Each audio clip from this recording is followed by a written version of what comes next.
Hello mga ka-DIY! Ngayong araw ay may aayusin tayong portable drill. Kung makikita nyo ay malakas ang kislap at usok nito, palatandaan nito na may sira ang machine. Maaaring umbos na ang carbon brush at sira na ang commutator. Kaya tara, buksan natin para makita natin kung ano ba ang dapat palitan.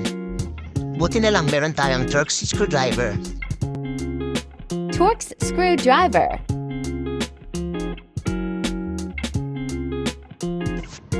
Ayan, nabuksan natin. Napakadumi pala ng loob nito.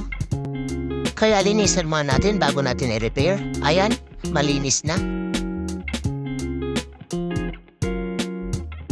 At ito na pala ipapalit natin ng motor kasi hindi na pwedeng luma. Makapal pa naman yung carbon brush niya pero sira na ata yung commutator kasi nilinis ko tapos kinabit ko ulit tapos ganun pa rin, umuusok pa rin at papalakas pa rin ang kislap. Kaya wala na tayong magagawa kundi palitan ito. Ang problema, magkaiba ang size ng gear nila. Kaya kailangan ko itong pagpalitin.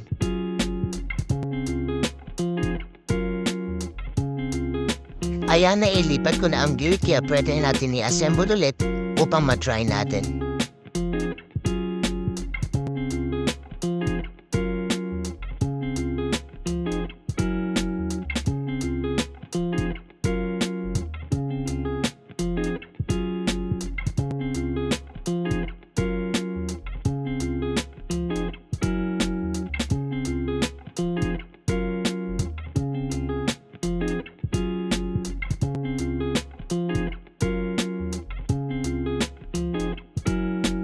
Yung may red dot, ibig sabihin positive yun.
Ayan, kung makikita nyo, gumagana na siya at wala na rin yung spark at saka yung umuusok.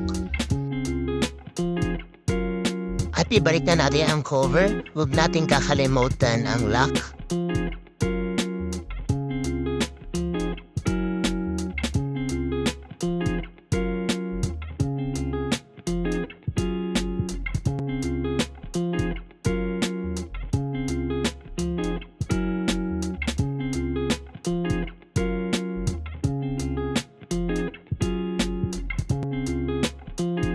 Kaya ngayon, subukan natin kung gumagana na nga ito.